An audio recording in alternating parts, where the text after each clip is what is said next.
Hello दोस्तों, नमस्कार। मैं कुशल कुमार आपके अपने चैनल पर स्वागत करता हूं। दोस्तों, इस वीडियो में बात करने वाले हैं बीपीओ के बारे में। दोस्तों, बीपीओ का आज ये चैप्टर नंबर 2 का दोस्तों पार्ट 5 होगा। कौन सा होगा दोस्तों? पार्ट 5 होगा, जिससे पहले अपन पार्ट 4 कर चुके हैं। दोस्तों, पार्ट 4 तक अपन बात कर चुके हैं, 196 क्वेश्चन तक। आज 196 से आगे बात करेंगे। दोस्तों, अब 196 क्वेश्चन दोबारा देख लेते हैं कि संवैधानिक तौर पर बिहार, असम और मध्य प्रदेश में ग्राम सभा की बैठक का आयोजित करने का प्रावधान है। तो दोस्तों, इन तीन राज्यों में बिहार, असम और मध्य प्रदेश में ग्राम सभा की बैठक जो आयोजित करने का प्रावधान है वो दोस्तों वो 4 बार है। वर्ष में 4 बार होनी चाहिए। मध्य प्रदेश के ग्राम सभा की बैठक पंचायत सचिव द्वारा बुलाई जाती है। दोस्तों, 197 क्वेश्चन देखते हैं, जो आज का पहला क्वेश्चन होगा। दोस्तों, यह है कि उत्तर प्रदेश में विकेंद्रीकरण और प्रशासनिक सुधार आयोग का गठन कब किया गया था? दोस्तों, उत्तर प्रदेश में विकेंद्रीकरण और प्रशासनिक सुधार आयोग की जो गठन किया गया था वो किया गया था 1995 ईस्वी में। कब किया गया था दोस्तों? 95 ईस्वी में किया गया था। और ये सुधार जो किया गया था दोस्तों, ये था 1995 में राज्य सरकार द्वारा विकेंद्रीकरण और प्रशासनिक सुधार के लिए किया गया था। दोस्तों, अगला कि ग्राम पंचायत में ग्राम वार्डों की में चुने हुए सदस्यों जो सदस्य होते हैं उन्हें पंच कहा जाता है। उनकी संख्या कितनी हो सकती है? तो दोस्तों, 7 से लेकर अधिक से अधिक 17 हो सकते हैं केवल। दोस्तों, एक ग्राम पंचायत में ग्राम वार्डों में चुने हुए सदस्य जो हैं वो 7 से 17 तक हो सकते हैं, जिन्हें अपन पंच कहते हैं। क्या कहते हैं दोस्तों? पंच बोलते हैं, जिनमें दोस्तों वो मिनिमम 7 और मैक्सिमम दोस्तों 17 तक चुने जा सकते हैं। अगला क्वेश्चन है कि एक व्यक्ति के लिए ग्राम पंचायत का सदस्य बनने के लिए आयु कितनी होनी चाहिए? तो दोस्तों, अगर बात करें कि अगर कोई व्यक्ति या कोई भी चुनाव लड़ना चाह रहा है तो उसकी मिनिमम एज किसी भी चुनाव के लिए दोस्तों 21 वर्ष होनी चाहिए। कितनी होनी चाहिए दोस्तों? 21 वर्ष। और वोट डालने के लिए मिनिमम जो आयु होनी चाहिए किसी भी चुनाव के लिए, किसी भी इस तरह का चुनाव हो तो दोस्तों उसके लिए 18 वर्ष होनी चाहिए। दोस्तों, अगला है कि पंचायती राज विभाग द्वारा वर्तमान में निम्नलिखित में से कौन से कार्यक्रम क्रियान्वित किए जा रहे हैं? तो दोस्तों, पंचायती राज विभाग द्वारा जो कार्यक्रम क्रियान्वित किए जा रहे हैं तो दोस्तों ये सभी कार्यक्रम क्रियान्वित किए जा रहे हैं, जैसे कि ग्रामीण स्वच्छता कार्यक्रम, पंचायती राज पदाधिकारियों एवं कर्मियों का परीक्षण कार्यक्रम, भूख मुक्ति एवं जीवन गारंटी योजना। तो दोस्तों ये सभी दोस्तों कार्यक्रम दोस्तों ग्राम पंचायत द्वारा क्रियान्वित किए जा रहे हैं। दोस्तों, अगला की ग्राम पंचायत की लगातार 2 बैठकों के बीच कितने माह से अधिक का अंतर नहीं होना चाहिए? तो दोस्तों, अगर ग्राम पंचायत की बैठकों हो रही है उन 2 लगातार बैठकों के बीच 2 माह से ज़्यादा का अंतर नहीं होना चाहिए, यानी 60 दिन से ज़्यादा का अंतर नहीं होना चाहिए। अगला क्वेश्चन है कि किसी ग्राम पंचायत की प्रथम बैठक उस पंचायत के गठन के कितने दिन के अंदर हो जानी चाहिए? तो दोस्तों ये हो जानी चाहिए 30 दिन के अंदर। कब हो जानी चाहिए? 30 दिन के अंदर। किसी ग्राम पंचायत का गठन होता है तो दोस्तों उसकी पहली बैठक जो होती है वो 30 दिन के अंदर अंदर हो जानी चाहिए। दोस्तों, अगला कि ग्राम पंचायत का सचिव होता है। तो दोस्तों, ग्राम पंचायत का सचिव जो होता है उसको बीपीओ बोला जाता है। क्या बोला जाता है दोस्तों? बीपीओ। उसको बोलता है ग्राम विकास अधिकारी। क्या बोलते हैं दोस्तों? ग्राम विकास अधिकारी। दोस्तों, अगला क्वेश्चन है 204 में। देखिए, प्रत्येक ग्राम सभा की प्रतिवर्ष कितनी सामान्य बैठकें होती है? तो दोस्तों, ग्राम सभा की जो सामान्य बैठकें होती हैं वर्ष में वो 2 होती हैं। कितनी होती हैं दोस्तों? 2 होती हैं। एक खरीफ की फसल के बाद, एक रबी की फसल के बाद 2 दोस्तों सामान्य बैठकें होती हैं। अगला क्वेश्चन है कि तहसील स्तर पर सहकारी या सरकारी निकायों को क्या कहा जाता है? दोस्तों, तहसील स्तर पर सरकारी निकायों को पंचायत समिति बोला जाता है। क्या बोला जाता है दोस्तों? पंचायत समिति। तहसील स्तर पर सरकारी निकायों को पंचायत समिति बोला जाता है। अगला क्वेश्चन है कि 2011 की गणना के अनुसार भारतीय गांवों की कुल संख्या कितनी है?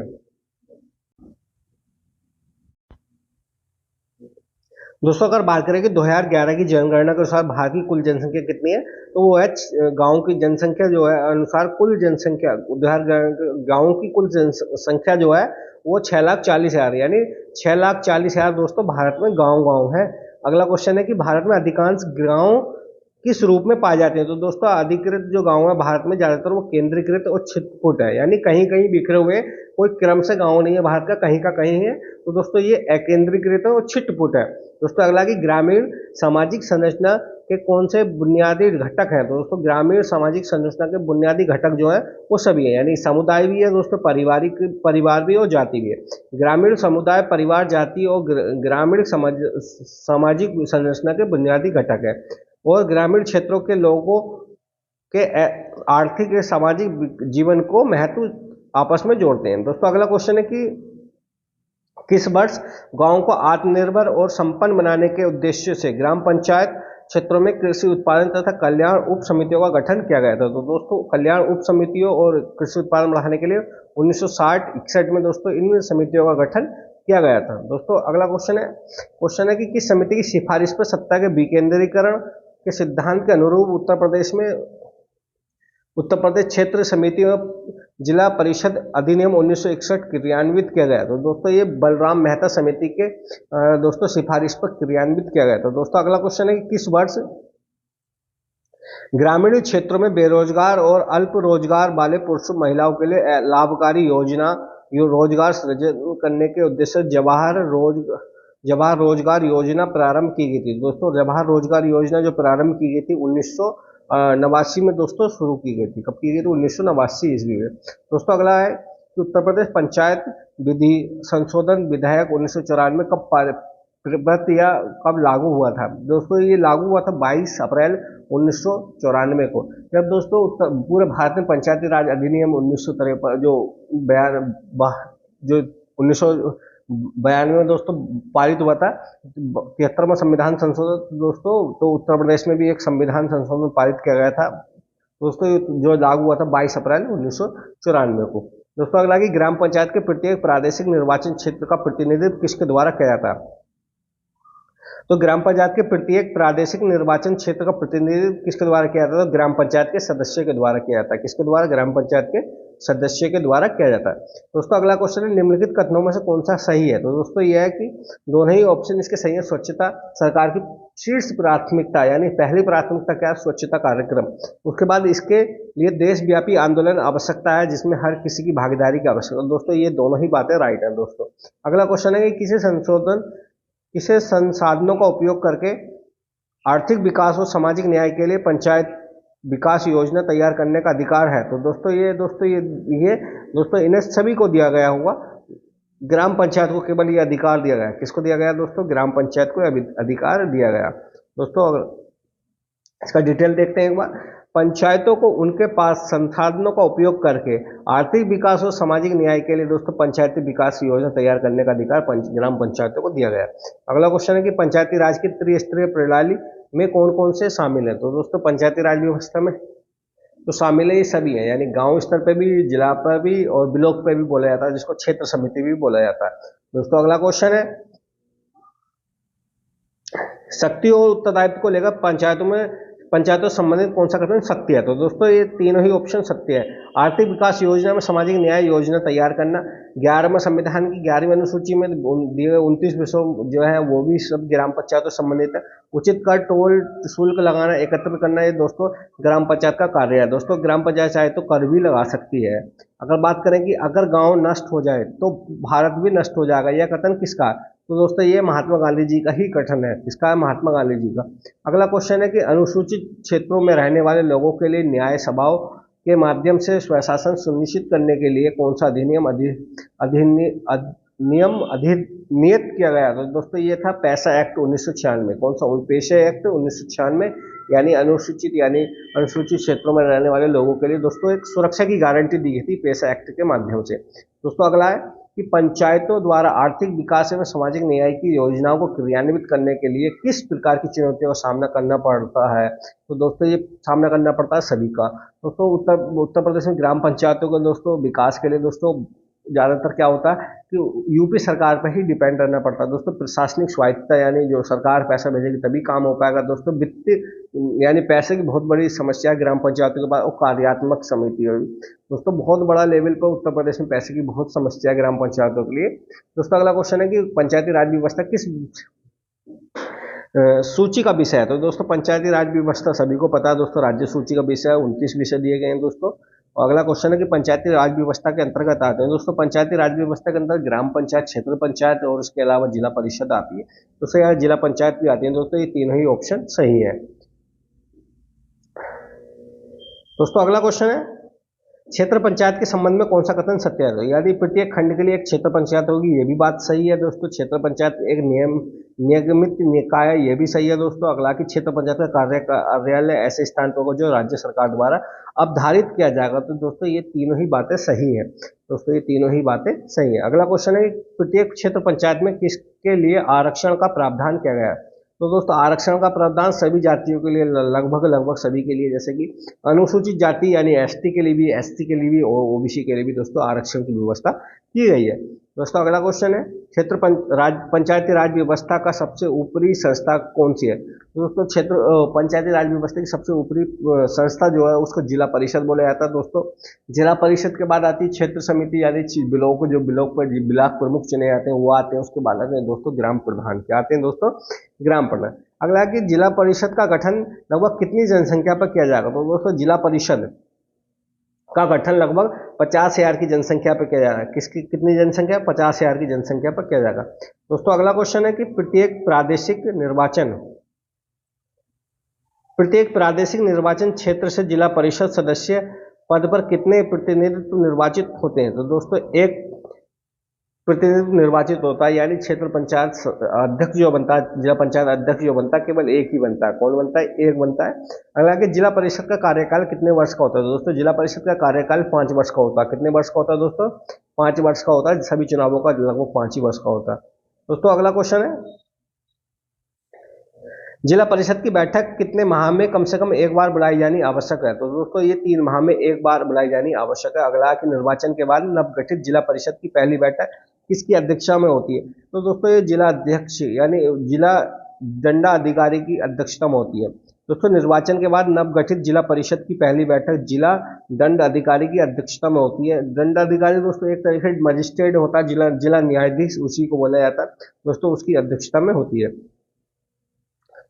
दोस्तों अगला कि जिला परिषद की बैठक में कुल कितने सदस्यों की उपस्थिति का उनका कोरम माना जाएगा? तो दोस्तों 1/3 का कोरम माना जाता है अगर जिला परिषद के सदस्य उसमें उपस्थित है बैठक में। दोस्तों अगला कि जिला परिषद की सामान्य शक्तियाँ क्या है? तो दोस्तों अपनी अधिकारिता के बाद शिक्षा स्वास्थ्य के लिए खर्च कर सकती हैं। दोस्तों ये बात सही है।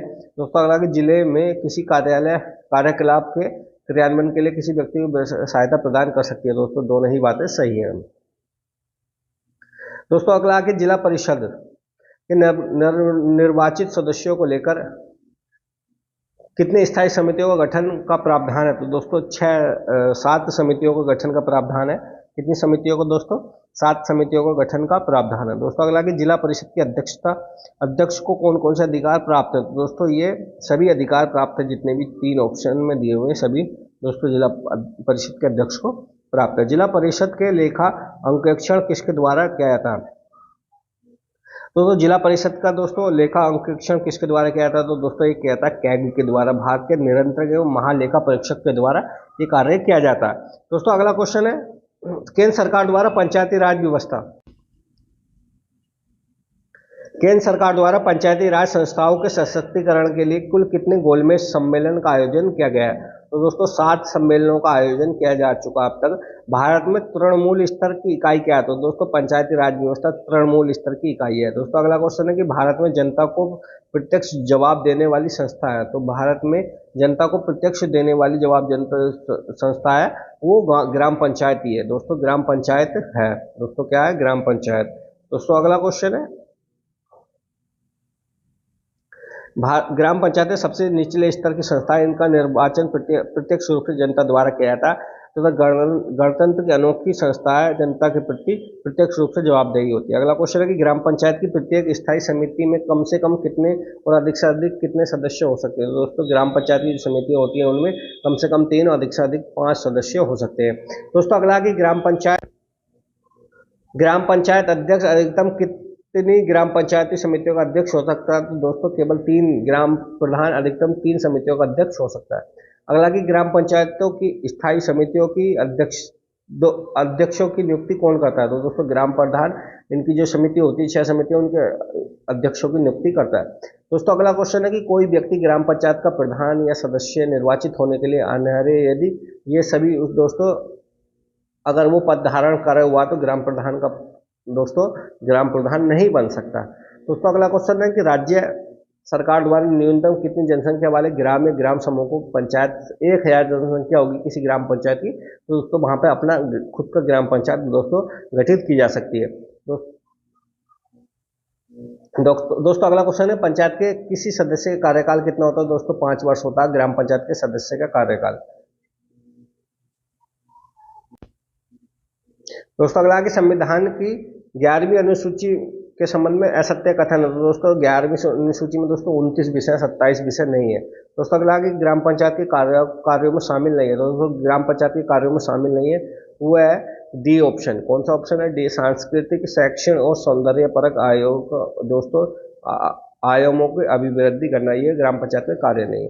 दोस्तों अगला क्वेश्चन है संविधान से संबंधित है दोस्तों, सम्मिलित है। तो दोस्तों इसका सार्वजनिक वितरण प्रणाली जो 11वीं अनुसूची में दी ग्राम पंचायतों का गठन दोस्तों आर्टिकल 40 में, राज्य निर्वाचन आयोग 243 के में या टी में, के में या टै में, पंचायतों का दोस्तों आरक्षण 243 घ में या डी में, घ या फिर डी में है।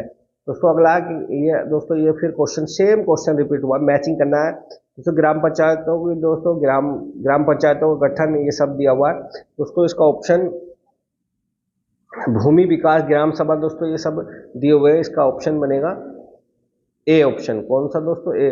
भूमि विकास 11वीं अनुसूची में, ग्राम सभा दोस्तों 243 कै में, ग्राम पंचायत गठन कै में, पंचायतों की संख्या 6 में।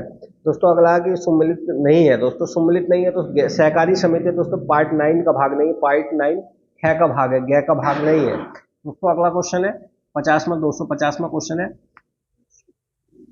सम्मिलित है दोस्तों। पंचायतों का लेखाओं का परीक्षण, ये दोस्तों इसका ये है दोस्तों, इसका सम्मिलित है, बाकी सब गलत है दोस्तों। आप देख सकते हैं इनमें पंचायतों की परिभाषाओं के बाद सत्य कथन ढूंढना है, तो आरक्षण दोस्तों 243 घ में, इसमें दोस्तों घ में। दोस्तों अगला क्वेश्चन है सम्मिलित नहीं है दोस्तों, हमको सम्मिलित देखना है तो दोस्तों पंचायतों कुछ दोस्तों ये 243 एम में है, इसमें दोस्तों एम में दोस्तों ये इसका आंसर मेमिन से दोस्तों नागालैंड मेघालय दोस्तों अड़ाई में है, किसमें है? अड़ाई में। इसका ऑप्शन डी गलत है दोस्तों। ये था पार्ट 5 में लगभग 250 आप लोगों ने इस वाले में 50 क्वेश्चन कर लिए दोस्तों पार्ट 5 में, और दोस्तों पार्ट 6 में ये चैप्टर खत्म हो जाएगा दोस्तों। इसके बाद पार्ट 3 पढ़ेंगे दोस्तों। वीडियो अच्छी लगी वीडियो लाइक करना, चैनल को सब्सक्राइब करना, वीडियो जरूर शेयर करना। धन्यवाद दोस्तों।